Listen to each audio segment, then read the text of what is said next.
Let me tell you something no one ever told me. Something raw, something real. You're being killed, slowly, quietly, and you don't even know it.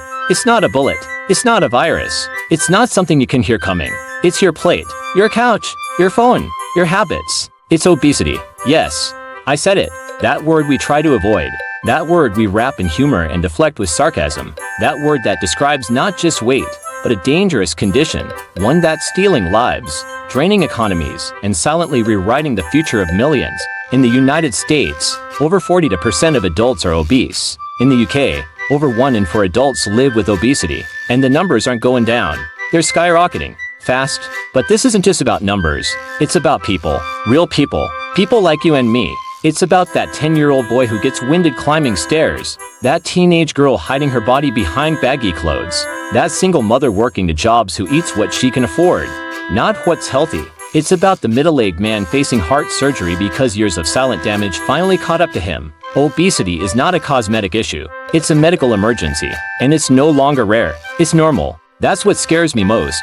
In 1980, obesity was uncommon. Today, it's expected. In a single generation, we've gone from fit to fatigued, from fresh meals to fast food, from movement to screens, from health to crisis. Let's be clear, obesity isn't about laziness. It's not a personal failure. It's a complex, multifaceted epidemic influenced by environment, economy, culture, marketing, genetics, and more. But it's also preventable, treatable, reversible. If we wake up, let's take a journey from the beginning of the epidemic to the personal and public consequences. Let's explore how we got here, what we've lost, and how we can fight back. Because if we don't, the cost isn't just measured in pounds or kilos. It's measured in years of life lost, dreams never realized, and generations raised in the shadows of poor health. This is the story of obesity, and it's time to tell it fully, honestly, and without shame. Chapter 1. The root of the epidemic obesity didn't appear overnight. It crept in, slowly and silently, hidden behind a smiling clown offering burgers, a supermarket shelf stacked with sugary cereals, a world increasingly engineered for convenience over movement. Back in the 1950s, the world was a different place. People walked more. They cooked at home. Processed food wasn't the norm. It was the exception. There were no apps to deliver fast food in minutes. No schools vending fizzy drinks. No checkout counters loaded with chocolate bars designed at child eye level. Then came the industrialization of food. The fast food revolution hit like a storm. By the 1980s, McDonald's was more recognizable than the Christian Cross. Soda became a staple. Microwavable meals turned dinner time into TV time. And what was once a family ritual, cooking and eating together, became an inconvenience. At the same time, physical activity plummeted. The rise of cars, screens, and sedentary jobs reshaped how we live. Playgrounds turned into parking lots. Pay classes were cut from schools. And suddenly, we were raising generations that didn't know how to run, climb, or move freely. Advertising made it worse. Billions of dollars were spent convincing us that we needed more snacks, more portions, more treats. Supersizing became a symbol of generosity. Sugar was hidden in everything. Salt made us crave more. And fat? It was everywhere. Food scientists engineered products not for nutrition, but for addiction. Crunch, sweetness, softness, aroma. Every detail crafted to make you come back for more. And we did. Chapter 2. Living in a toxic food environment. Don't just live with obesity. We live in a world that causes it. It's a toxic environment, one that promotes poor choices at every corner. It's not about willpower. It's about design. Imagine this. You're tired after work. You've got 20 minutes before the kids get home. The cheapest, fastest option? A pizza, a drive-thru burger, a microwave meal, all heavily processed, all high in calories, low in nutrition, all designed to leave you craving more. Now imagine the healthy choice. Fresh vegetables, whole grains, lean proteins. You need time, energy, and often, more money. We've built a world where bad food is easy and good food is hard. School lunches serve up sugar and sodium. Supermarkets offer discounts on donuts but not on apples. The food that fuels disease is everywhere, in ads, on social media, on your doorstep. And this isn't just an adult issue. Chapter 3. The youngest victim childhood obesity is rising fast.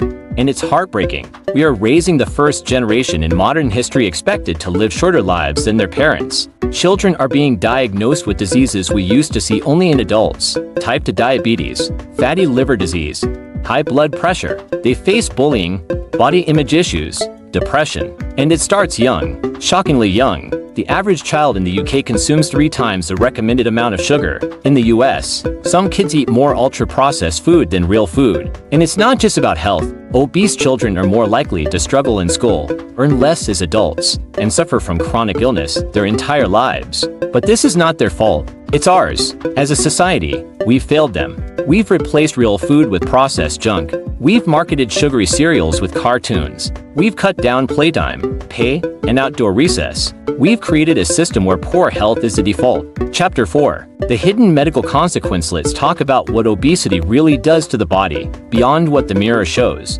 Fat isn't just stored energy, it's active. It produces hormones and inflammation. And when there's too much of it, it throws the entire body out of balance. The result?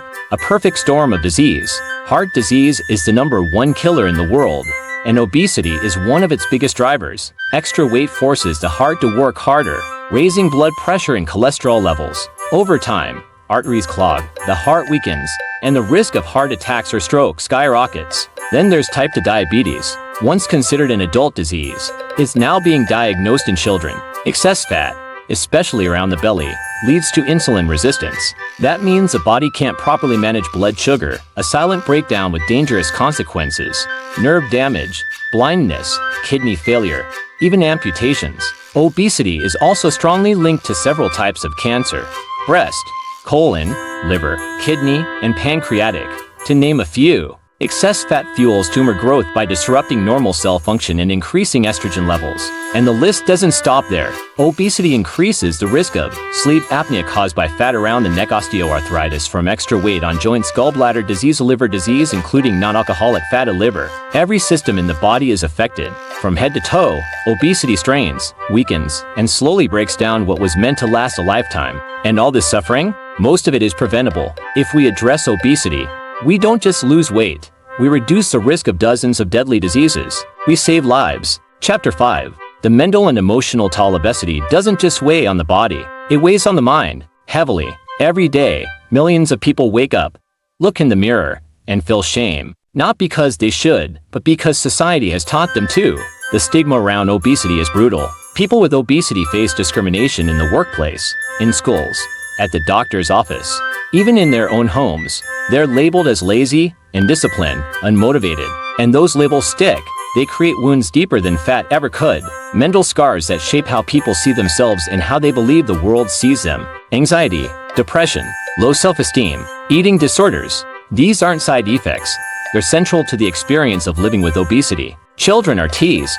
Teenagers are isolated. Adults are judged. Imagine living in a world where your body becomes a public discussion, where strangers feel entitled to comment on your weight, where doctors dismiss your concerns with, "Just lose some weight," without looking any deeper. And worse, many people internalize these voices. They start believing they're broken, weak, unworthy. This emotional toll often becomes a vicious cycle. Stress and shame lead to comfort eating. Comfort eating leads to weight gain. Weight gain leads to more shame. Mental health and physical health are not separate. They are woven together.